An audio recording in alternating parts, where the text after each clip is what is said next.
One of the more difficult things about divorce is the discussion about legal decision-making, especially when it comes to kids and when it comes to supervised parenting time. This is Mervyn Brody. He is a family law attorney and a partner at Jaburg Wilk, and he's going to tell us when, what, and how supervised parenting time is best going to be implemented in your family. We're not using the term custody. Why?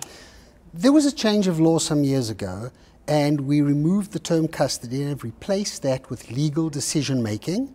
That is the issue of making decisions about the child relative to medical, possibly religious issues, possibly regarding education, and that is to be distinguished from parenting time.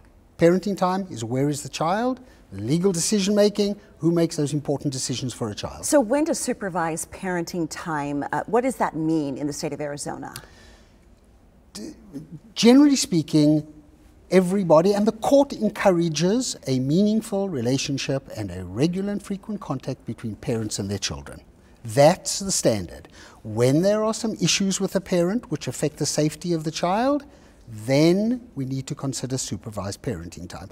Those typically arise in the context of one of the parents has a severe mental health issue, possibly alcohol problems, drug issues, and clearly when there has been violence involving the children. So that, of course, is when parenting, supervised parenting time is necessary and oftentimes recommended, correct? Absolutely correct.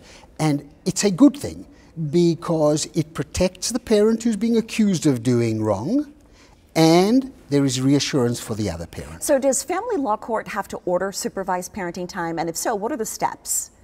The answer is yes, and you would have to make a petition either on a temporary basis while the divorce is going on or afterwards on a permanent basis. You would have to file a proceeding with a court indicating why it is that supervised parenting time is necessary. Remember, it is the exception, it is not the rule. Right, and those four categories, again, where supervised parenting time is recommended, name those again for us.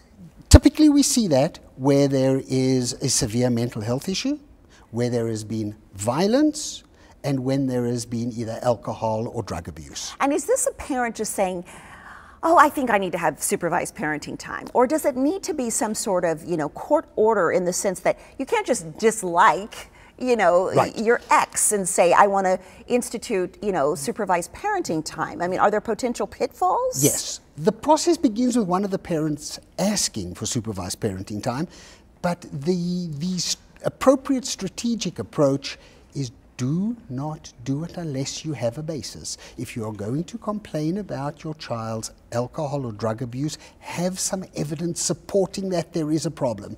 If you are making the allegation and you fail, there could be adverse consequences when the court makes its final decisions regarding parenting time and legal decision making. This is such a tough time. Emotions are high. Parents are not always rationally thinking, especially when it comes to the children.